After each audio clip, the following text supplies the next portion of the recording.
हम लोग आगे बढ़ते हैं। वीएलए अम्बाला मैम हमारे साथ जुड़ गई हैं। मैम बहुत बहुत स्वागत है आपका। Good morning. Good morning Harshi, good morning to all viewers. Ma'am सबसे पहला मेरा सवाल, क्योंकि यहाँ पर जो है तमाम व्यूअर्स, दर्शक, निवेशक सब लोग इंतज़ार कर रहे हैं ऑल टाइम हाई का। एक बार फिर यहाँ पर क्या स्थिति छलावे के तौर पर देखने को मिलेगी, या फिर यहाँ पर जो है हम नया ऑल टाइम हाई बनाएंगे? साथ में मैम बैंक निफ्टी की मैं बात करना चाहता हूँ, क्योंकि बैंक निफ्टी ने बैक टू बैक नए हाई बनाए हैं मैम। भले ही निफ्टी ने वो हमें जो है उस चीज़ से हमें नहीं देखा हमने कि एक नए हाई बनाते हो, लेकिन बैंक निफ्टी ने बैक टू बैक बनाया। हम 60,000 के लेवल पे पहुंचते हुए दिख रहे हैं। होगा या नहीं होगा वो देखना होगा। लेकिन मैम क्योंकि एफ की पोजीशन हम लोग देख रहे हैं लगातार, वो थोड़ा थोड़ा शॉर्ट कवरिंग कर रहे हैं। अगर आपको लगता है एफ आते हैं तो HDFC ICICI बैंक जो है हमने देखा बहुत समय से बढ़त बनाते हुए नहीं दिखे, लेकिन रिलायंस में एक धुआंधार तेजी आप और मैं तो लगातार बात कर ही रहे हैं मैम। रिलायंस के ऊपर धुआंधार तेजी देखने को मिल रही है। तो आपका क्या मानना है मैम, यहाँ पर क्या आज नया हाई लगेगा? और दूसरी चीज़, यहाँ पर निफ्टी बैंक को किस तरीके से यहाँ पे देखना चाहिए? क्या एग्रेसिवली और बड़े नंबर्स आते हुए दिख सकते हैं यहाँ पर?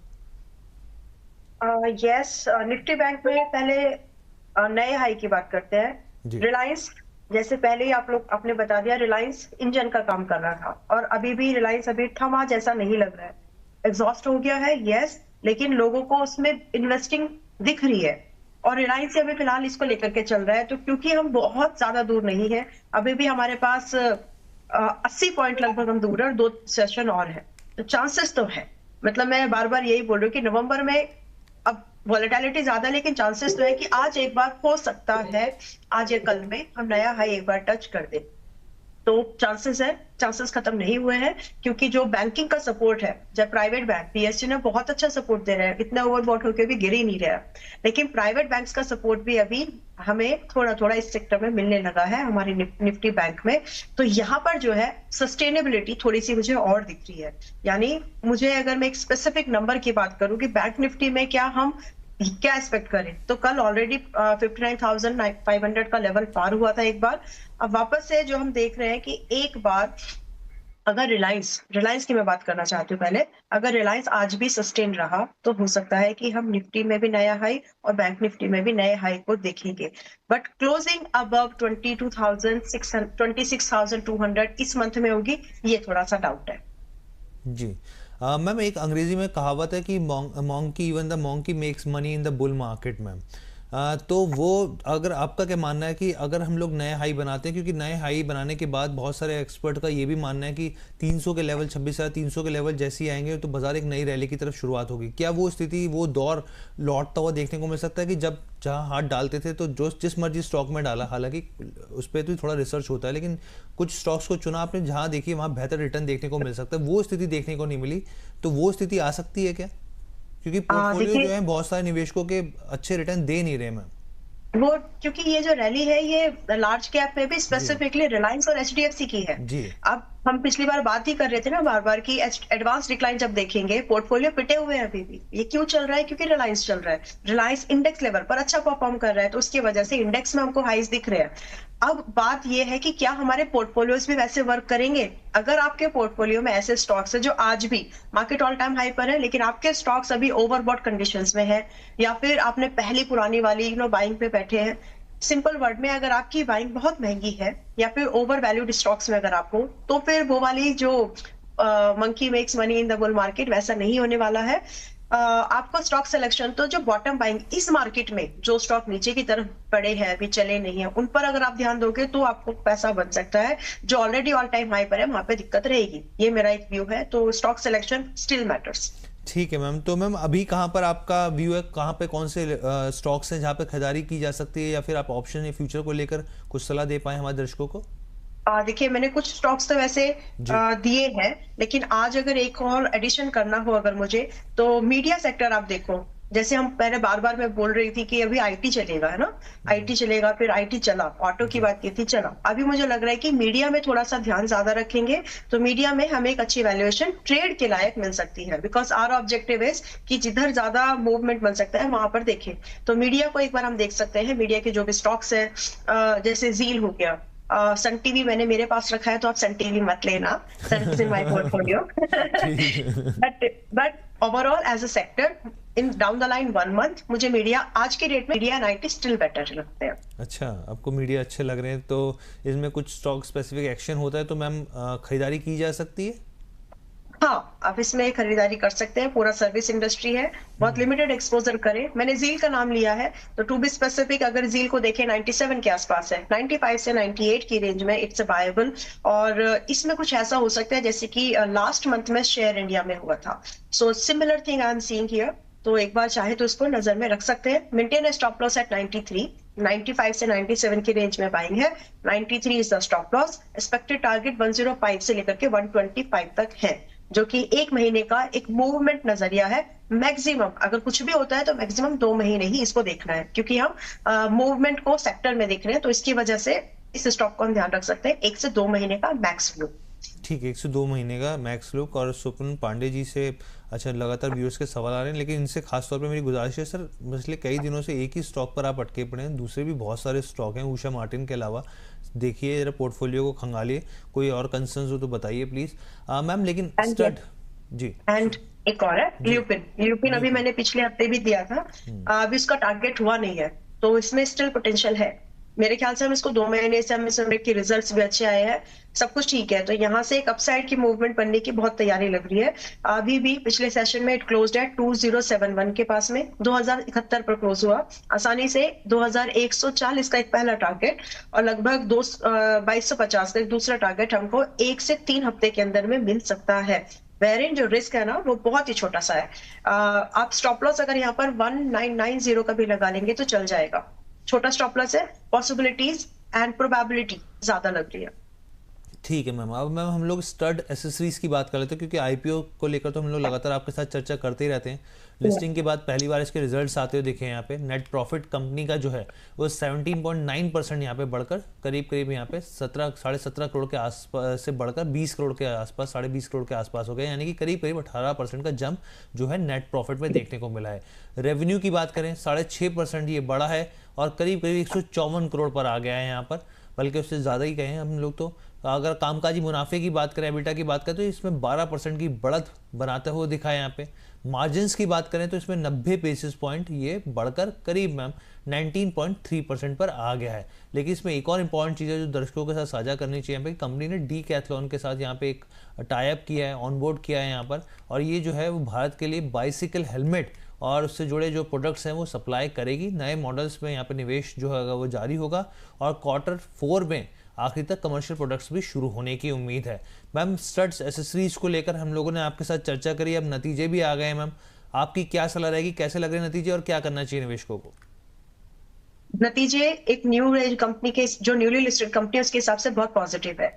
बाय चांस अगर ये आज गैप अप हो जाए ड्यू टू द न्यूज, तो आप इसमें डिप का मौका ढूंढना 560 550 की रेंज में बायबल है। छोटा ही स्टॉप लॉस मेंटेन करना है 515 रुपए का या 510 का, थोड़ा सा और मूल्य अगर आप ले लें तो 510 का स्टॉप लॉस मेंटेन करो। इन्वेस्टिंग के लिए ये एक अच्छा स्टॉक है। इट इज लाइक कि अगर हेलमेट्स में स्टड नहीं तो स्टड ही है, तो क्योंकि बहुत ज्यादा कंपटीशन है नहीं।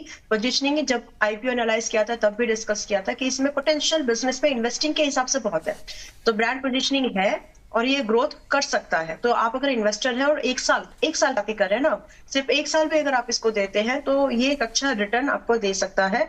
टू बी स्पेसिफिक कौन से रेट सकते हैं, कौन से प्राइस, तो 650 से लेकर के 750 तक तो ये जंप कर सकता है।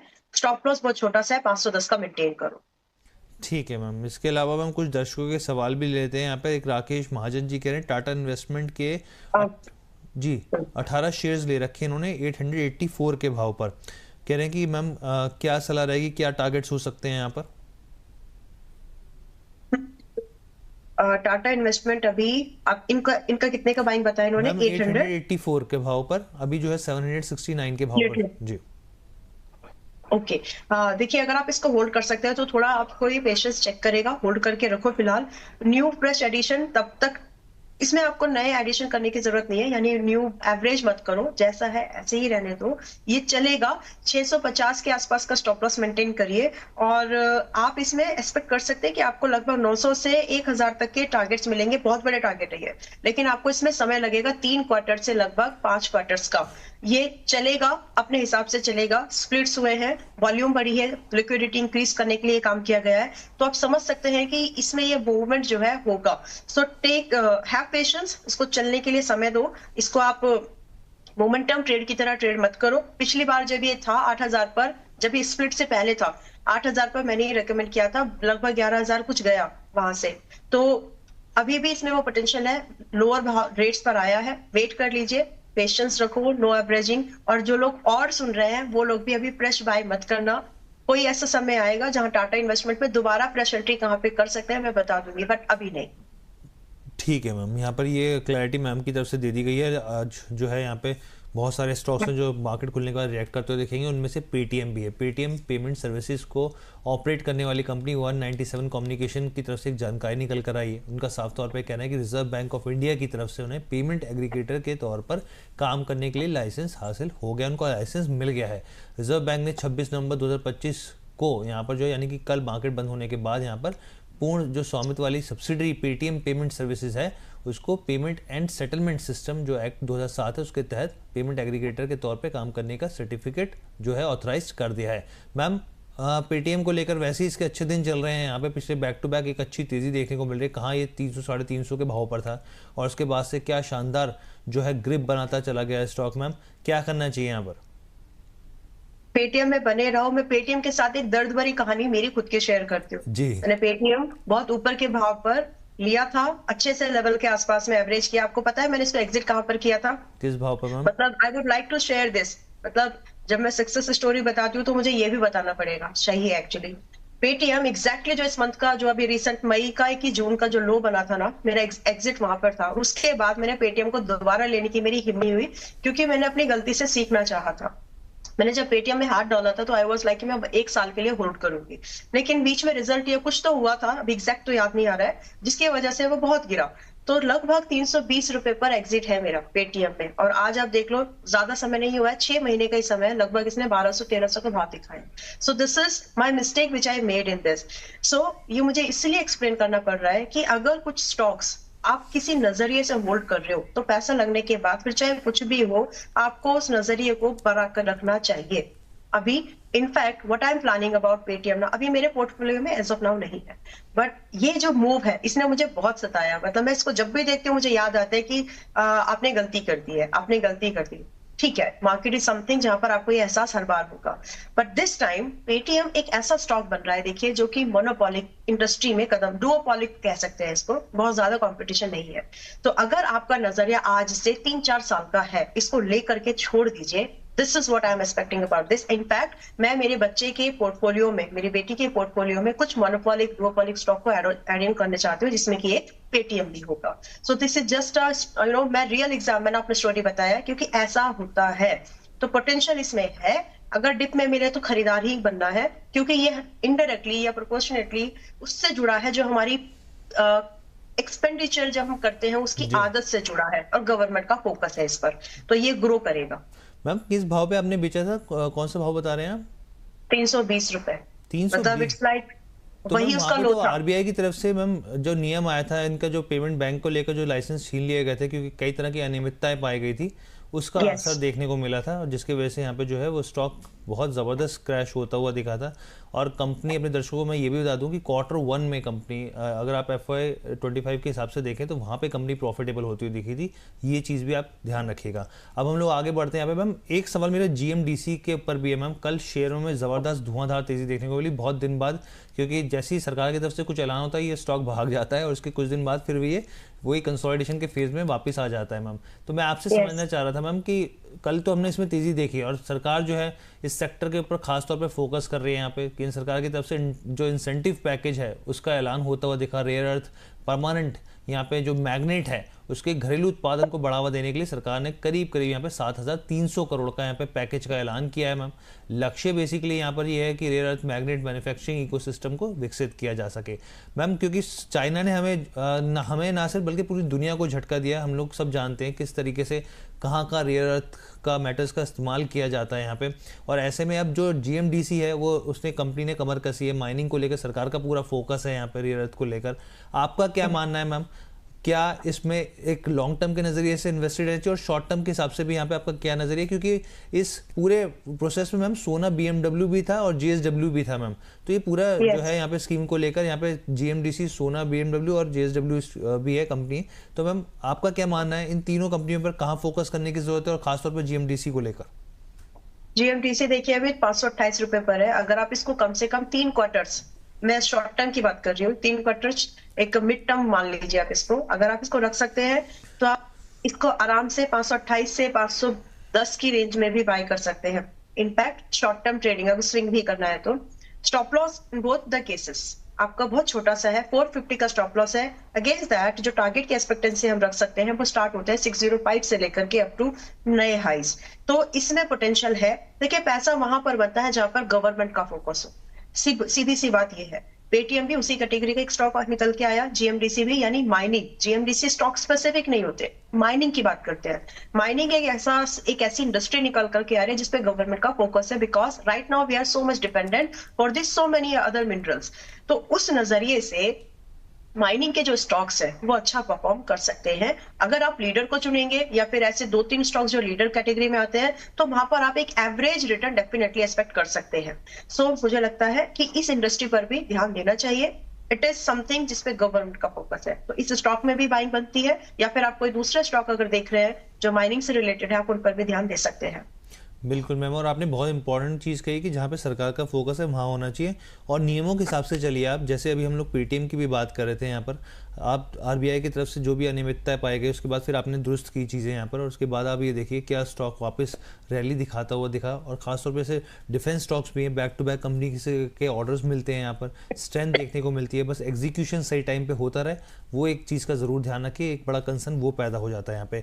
एक वर्लकूल की बात कर लेते हैं मैम, क्योंकि हम लोग पिछले कुछ समय से बैक टू बैक देख रहे हैं प्रमोटर्स जो है वो हिस्सेदारी अपनी निकाल रहे हैं यहाँ पर। वर्लकूल में भी खबर निकल के आई कि प्रमोटर्स जो है वो 95 लाख जो शेयर हैं, करीब करीब 7.5% की जो हिस्सेदारी है वो बेच सकते हैं यहाँ पर। और जो ब्लॉक डील के जरिए पूरा जो है स्थिति होती दिख सकती है यहाँ पर। डील के लिए जो फ्लोर प्राइस है वो 1030 रुपये प्रति शेयर के भाव रखा गया, इस तरह की रिपोर्ट्स हैं यहाँ पे। फ्लोर प्राइस जो है मौजूदा बाजार के भाव से करीब करीब 14% का अच्छा खासा नंबर है, 14% डिस्काउंट पर है। और फ्लोर प्राइस के आधार पर अगर ऑफर साइज करीब करीब देखें तो 965 करोड़ का हो जाता है यहाँ पर।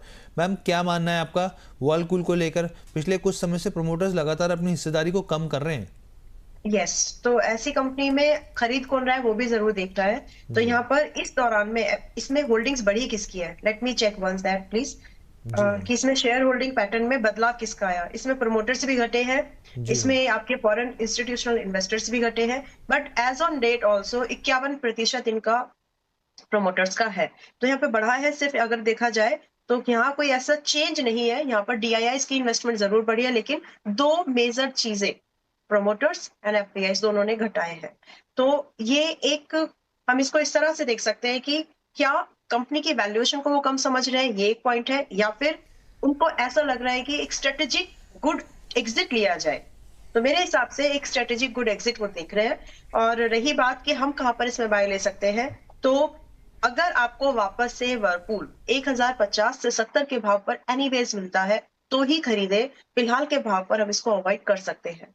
और रही बात टारगेट्स, तो टारगेट्स हमें इसमें लगभग इन्वेस्टिंग के थ्रू, चाहे वो मिड टर्म में ले लें आप या फिर आप थोड़ा सा शॉर्ट टर्म का व्यू लेकर के भी चले, तो हमें यहाँ पर आराम से 1300 से लेकर के 1470 तक के टारगेट्स दिख सकते हैं। It's a pure news and technical based bet. तो इसमें स्टॉप लॉस भी जो है आप सिर्फ 1000 पर लगा करके बैठ जाए।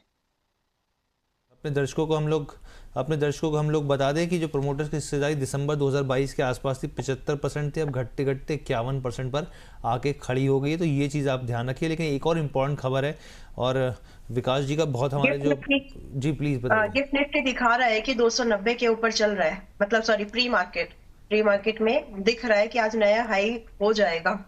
चलिए मैम, बहुत अच्छी बात है, ये तो बहुत अच्छी बात है अगर ऐसा होता है तो यहाँ पर, क्योंकि लंबा इंतज़ार जो है यहाँ पे सभी कर रहे हैं। एक साइकोलॉजिकल लेवल है, ये टूटता है तो फिर हम लोग देखेंगे कि हाँ ये भी ज़रूरी है कि उस पर टिके तो और अच्छी बात, सोने पे सुहागा हो जाएगा।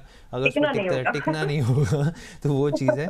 लेकिन हमारे जो प्रोड्यूसर साहब हैं यहाँ पर, विकास जी जो हैं, उन्होंने एक खबर पर बहुत एम्फोसिस कर रहे हैं। वो कह रहे हैं रेलवे को लेकर एक बड़ी खबर है, 13,000 करोड़ रुपये के प्रोजेक्ट्स को जो है यहाँ पे सर कैबिनेट की तरफ से मंजूरी मिलती हुई दिखी है। यहाँ पे 10,000 करोड़ रुपये की पुणे मेट्रो फेज 2 जो है एक्सपेंशन स्कीम को यहाँ पे मंजूरी मिली है यहाँ पे, जिसमें द्वारका से लेके कनलुस रेलवे लाइन को डबल करने के लिए करीब करीब 150 करोड़, ये जो है एक नंबर है जो निकल कर 150 करोड़ का यहाँ पे पूरा जो मंजूरी मिलती हुई दिखी है। साथ ही यहाँ पे बदलापुर करजत रूट पर थर्ड फोर्थ रेलवे लाइन के लिए 1300 करोड़ रुपए है।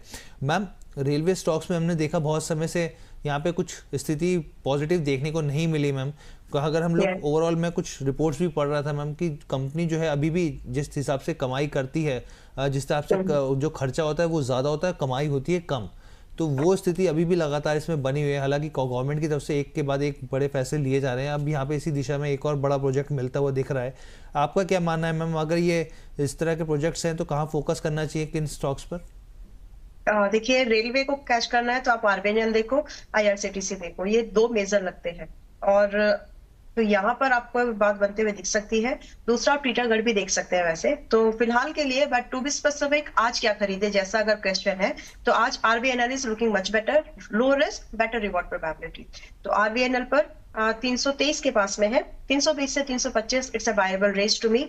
और यहाँ से जो टारगेट्स बन सकते हैं वो लगभग 345 से लेकर के अप टू 390 तक हमें आसानी से 1 से 2 महीने का व्यू लेकर के भी चले तो लगता है कि हो जाएगा। और ये स्टॉक्स न्यूज बेस्ड स्टॉक्स है। वैल्यूएशन वाइज बहुत सारे स्टॉक्स बहुत कंफर्ट दे रहे हैं, लेकिन इनको पुश चाहिए गवर्नमेंट के मुंह से निकली हुई बातों के ऊपर। और जहां जहां पर जिस जिस इंडस्ट्री में ये बातें आती जाएंगी, आप देखेंगे कि वहां पर मूवमेंट बनता जाएगा, बीट माइनिंग, बीट रेलवे और बीट एनर्जी। तो फिलहाल फोकस करने की जरूरत है। जहां पर गवर्नमेंट के मुंह से कुछ भी निकल रहा है उस सेक्टर को देखो, उस इंडस्ट्री के स्टॉक को देखो और उनको पकड़ने की कोशिश करो। फिर आप आरबीएनएल वायबल है और जो टारगेट्स के लिए वेट किया जा सकता है, maintain a stop loss at 295 अगर आप सारे टारगेट्स को वेट कर रहे हो तो। बिल्कुल मैम। और एनर्जी, लेकिन हालांकि ये जरूर है कि एनर्जी सेक्टर, पावर सेक्टर में थोड़ा सा जो है दबाव दिख रहा है, अभी उस तरह की जो स्टार्ट है वो देखने को नहीं मिल रही। एक हमारे दर्शक हैं यहाँ पे खबीत जमन जी कह रहे हैं कि नेट वेब तो गिरा जा रहा है, 5400 जो है गया था भाव, और वहाँ से जो है 2 से 3 क्वार्टर वेट करना ठीक रहेगा या नहीं। मैम, नेट वेब पर क्या मानना है आपका? 5400 के इनका कहना है कि वहाँ तक गया, तो अच्छा इन्होंने बाइंग प्राइस नहीं दी है अपने, लेकिन मैम ये कह रहे हैं कि गिरावट है इस तरीके की, क्या करना चाहिए? नेट वेब देखिए, कहीं पर पिछली बार बात हो रही थी और उस समय 3500 पे था, तो मेरे मुंह से ये नहीं सवाल था कि कहाँ पर बाय करें। मैंने बोला 2700 पर बाय कर लीजिए। So there was upfront cross question, 2700 आ जाएगा? आई सेड यस आ जाएगा। तो अभी भी इसमें कुछ व्यू नहीं बदला है मेरा। नेट वेब अभी भी 3900 और 3290 के पास में है। मान के चलिए कि 2700 पर एक बार आएगा तो आपको डिसाइड करना है। अगर आप एक साल से, हालांकि अमाउंट रिबाउंड जल्दी होगा लेकिन ये लेवल चेक होना बाकी है इसमें, तो आप या तो एवरेजिंग के लिए तैयार रहिए या फिर ऐसे जैसे है वैसे होल्ड करके बैठ जाइए। ठीक है मैम, एक सवाल और ले लेते हैं मैम। आप ये जो है डीसीडी के नाम से इन्होंने एक बनाए हैं, कह रहे कि हर्षर अम्बाला मैम को नमस्कार, और ये फरीदाबाद से बोले एलबी भोरा जी, कह रहे हैं कि साउथ इंडियन बैंक के 100 शेयर्स ले रखे हैं 27 की रेट में खरीदा है इन्होंने, क्या करना चाहिए, कृपया मार्गदर्शन करें, 3 महीने का नजरिया। 27 रुपए के बहुत बढ़िया, बहुत कम केसेस मिलते हैं जो इतने अच्छे प्रॉफिट पर रह के सवाल पूछते हैं। वेल 3 महीने का व्यू है तो आई वुड सजेस्ट, मेरा आपके लिए एक ऑनेस्ट सजेशन यही है कि आप ना इसको एक ट्रेलिंग जरूर कर लीजिए। आप पीएसयू बैंक्स ठीक ठाक काम कर रहे हैं, गवर्नमेंट का न्यूज फ्लो भी है, बहुत सारी एफडीआईज की बात हो रही है और मर्जर की भी बात हो रही है, तो ये दोनों ही बैंकिंग के लिए अच्छी बात है। बट नाउ यहाँ पर आपको ट्रेलिंग का यूज करना चाहिए एंड दैट कम्स एट 36.30, 36 रुपए 30 पैसे पर ट्रेलिंग लगा करके आप इसको एज इट इज होल्ड कर सकते हैं, कोई प्रॉब्लम नहीं है। छोटा बैंक है, आई मीन प्राइस वाइज छोटा बैंक है, और साइकोलॉजिकल ऐसे बैंक्स में प्राइस का बहुत प्ले होता है कि वो सस्ते लगते हैं जैसे पीएनबी, तो आप इसको फिलहाल रख सकते हैं। ठीक है मैम। मैम लेकिन ऐसे बहुत सारे दर्शक हैं जिन्होंने 24 के भाव पे, 20 के भाव पे खरीदारी करी है, और वो एक उम्मीद बहुत, क्योंकि निवेशक जो है वो ये उम्मीद करके चलते हैं कि छोटा बैंक या फिर छोटा पैकेट बड़ा धमाका मल्टी बैगर बन सकते हैं, लेकिन वो बनती हुई स्थिति अभी बहुत सारे बैंकों की स्थिति देखें तो वो नहीं बन रही है मैम, और वो उस स्पीड से भी नहीं दौड़ रहा है यहाँ पर, तो बने रहने की सलाह है फिलहाल के लिए? तो फिलहाल बने रहिए। और बाबा ये मई से अभी तक 60% का गेन है जी। सो छोटा पैकेट बड़ा धमाका ये कर चुका है। बट अभी कई बार गिरावट भी आ जाती है ना, तो वो एक कंसर्न पैदा हो जाता है कई बार जी। यस, तो उसमें निकलिए मत। अगर आप इसको देखना ही चाहते हो कि ये एक अच्छा मल्टीफोल्ड बन जाए तो आपको इन्वेस्टमेंट रख के ही रखना पड़ेगा। प्राइस में जब भी गिरे, अगर आपके नजरिया क्लियर है कि आपको रखना है तो उसको थोड़ा थोड़ा ही एवरेज करते हुए चल सकते हैं, बट इट्स होल्डेबल, आप रख सकते हैं, प्रॉब्लम नहीं है इसमें। ठीक है ma'am, thank you so much ma'am, बहुत बहुत धन्यवाद, आपने अपना कीमती समय हमारे दर्शकों के साथ साझा किया मैम। और जाने से पहले प्लीज मैम डिस्क्लेमर भी शेयर कर दीजिए। जाते जाते मैं एक और चीज बताना जी चाहती हूँ। पिछली बार आईपीओ था, नया वाला आईपीओ, कैपिलरी टेक्नोलॉजीज इंडिया। जी। तो जिस दिन ये लिस्ट हुआ था उस दिन पूछा गया था कि क्या करें। तो मैंने बोला था कि अगर आज बुक नहीं कर रहे हो तो 600 700 कुछ एक टारगेट लगा लो, लेकिन अगर आज बुक नहीं कर रहे हो तो 750 800 तक के भाव आ सकते हैं। That means you are an investor. तो कल मेरे ख्याल से 750 और लगभग आई थिंक 800 का टारगेट भी आ गया है। तो आप उसको चाहे तो अभी, जी प्लीज ओके, प्लीज। तो आप उसको चाहे तो उसको बुक कर लीजिए, क्योंकि जो ट्रेड हमने प्लान किया था कैपिलरी में हो गया है, बट स्टिल ग्रोथ एक्सपेक्टेड है। ठीक है। और बाकी तो सारे जो भी स्टॉक्स डिस्कस किए हैं, जो मेरे पोर्टफोलियो में थे अगर, तो मैंने उसी समय बताया है। जैसे सन टीवी, बाकी और डिस्कस स्टॉक्स मेरे पोर्टफोलियो में नहीं है जो आज हमने डिस्कस किए हैं। मेंबर्स के पास डेफिनेटली हो सकते हैं। जी thank you so much ma'am, बहुत बहुत धन्यवाद, आपने अपना कीमती समय दिया मैम। प्रतिभूति बाजार में निवेश बाजार जोखिमों के अधीन है। निवेश करने से पहले सभी संबंधित दस्तावेजों को ध्यान से पढ़ें।